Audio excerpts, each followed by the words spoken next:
तो खाने के शौकीन तो हम सभी लोग हैं और हम जैसे लोगों की वजह से ही आज की डेट पे फूड डिलीवरी एप्स का मार्केट बहुत बूम कर रहा है। आज घर बैठे फूड ऑर्डर करना कितना आसान हो चुका है।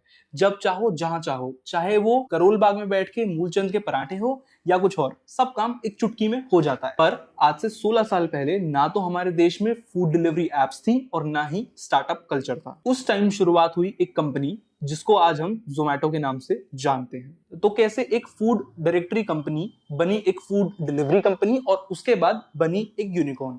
आइए जानते हैं हमारी सीरीज की नई वीडियो यूनिकॉर्न्स इन इंडिया में। इस सीरीज में हम बात करेंगे इंडिया में जितने भी यूनिकॉर्न्स हैं और उनकी क्या जर्नी रही है। तो जो लोग नए आए हैं उनके लिए मैं हूं विख्यात और आज हम बात करेंगे जोमैटो जो कि एक यूनिकॉर्न है उसकी स्टार्टअप जर्नी के बारे में। तो चलिए देखते हैं जोमैटो का क्या सीन है। Survival is my only continuous effort कि सर्वाइव करते रहो। So and survival in like companies like ours means you have to do well as well. यार I didn't do this as a startup. मैंने ये company बनाने के लिए तो किया नहीं था। क्विट करने का मन तो हर 2-3 हफ्ते में करता है। Because there's also restaurant food and we don't have standardization and we don't have processes and hygiene, so things can go very very wrong on there. The riveting journey of Zomato itself, the rise, the fall and the resurgence. Zomato की बात शुरू करने से पहले ये जान लेते हैं कि यूनिकॉर्न्स क्या होते हैं और कब एक स्टार्टअप यूनिकॉर्न बनता है।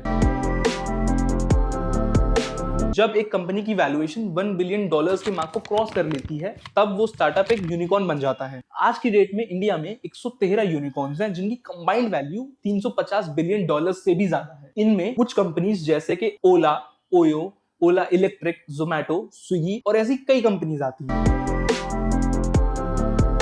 आज से 16 साल पहले यानी 2008 में ना तो हमारे हिंदुस्तान में कोई स्टार्टअप कल्चर था और ना ही फूड डिलीवरीज इतनी आसानी से हो पाती थी। पर उसी साल आई एक कंपनी जो फूड डिलीवरीज तो नहीं पर एक रेस्टोरेंट डायरेक्टरी का काम कर रही थी। उस कंपनी का नाम था फूडीबे और उसके दो फाउंडर्स आईआईटी के स्टूडेंट्स थे जिसका नाम था दीपेंद्र गोयल और पंकज चड्डा।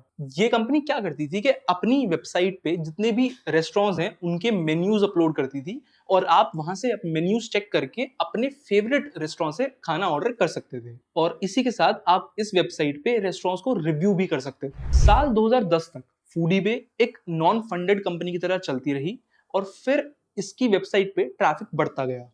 बट 2010 में इसके फाउंडर्स ने सोचा कि इसका नाम चेंज कर दिया जाए क्योंकि Foodiebay sounds very similar to eBay, तो इसका नाम फिर जोमैटो रख दिया गया और उसके बाद से स्टार्ट हुई इस कंपनी में funding. After growing as a restaurant directory, Zomato को अपने कस्टमर्स को हैंडल करने के लिए एक अच्छी टीम और अच्छे सर्वर्स की जरूरत थी। तब Zomato started going to investors and उसी साल उनको मिली उनकी सबसे बड़ी funding, that was $3 million from Info Edge. और उसके बाद 2011 में जोमैटो को अपनी दूसरी सबसे बड़ी फंडिंग मिली जिसकी वैल्यूएशन थी $1 million from the founder of Naukri.com। पर इस सब फंडिंग के बाद भी Zomato as a food directory website ही चलता रहा और इसके बाद साल आया 2015 जहां पे जोमैटो का गेम बदल गया। साल 2015 में जोमैटो ने अपना सबसे बड़ा पिवट मारा जहां पे जोमैटो बनी एक फूड डिलीवरी कंपनी। मार्केट में एक गैप था, रेस्टोरेंट्स भी थे, खाने वाले भी थे, लेकिन फूड डिलीवरी सेक्टर में सिर्फ एक ही कंपनी थी जो कि एक ऑर्गेनाइज्ड वे में काम कर रही थी and that was Swiggy. Swiggy की अच्छी ग्रोथ को देखते हुए जोमैटो ने भी सोचा हमको भी फूड डिलीवरी मार्केट में आना चाहिए और क्योंकि जोमैटो के पास ऑलरेडी बहुत अच्छे लिंक्स थे तो उनको इस चीज का काफी फायदा भी मिला। इससे हुआ ये कि सिर्फ एक ही साल में यानी साल 2016 तक आते आते जोमैटो ने 54% मार्केट को ओवरटेक कर लिया था।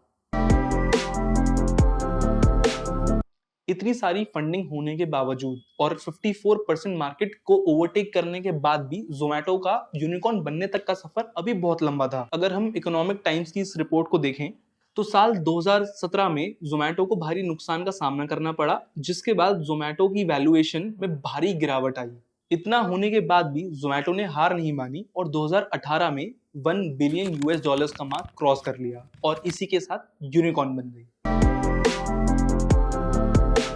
आज जोमैटो की वैल्यूएशन $3 बिलियन है और जोमैटो में आज 4142 एम्प्लॉइज, 4142 एम्प्लॉइज काम कर रहे हैं।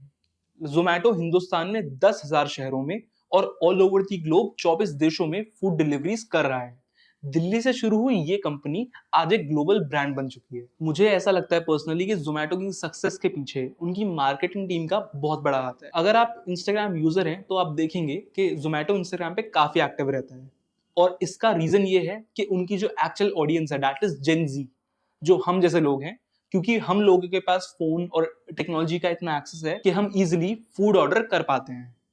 तो हम जैसे लोगों के साथ एंगेज होके, हम जैसे लोगों का अटेंशन पाकर जोमेटो एक इतनी बड़ी कंपनी बना है।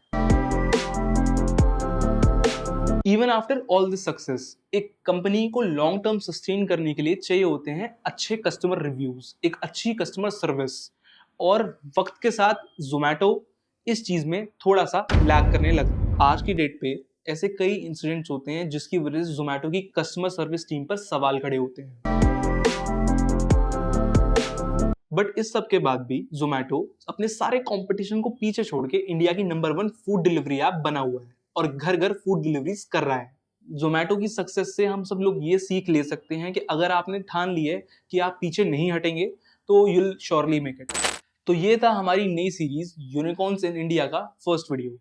मुझे उम्मीद है आपको ये वीडियो अच्छा लगा होगा। अगर आपका कोई भी फीडबैक है तो आप हमें नीचे कमेंट सेक्शन में दे सकते हैं। ऐसे ही और केस स्टडीज और वीडियोस हम लेकर आते रहेंगे। अगर आप भी एक एंटरप्रेन्योर हैं या आपका भी कोई इंटरेस्टिंग स्टार्टअप है तो you can reach out to us and we will surely do a podcast with you. तब तक के लिए good bye, see you again.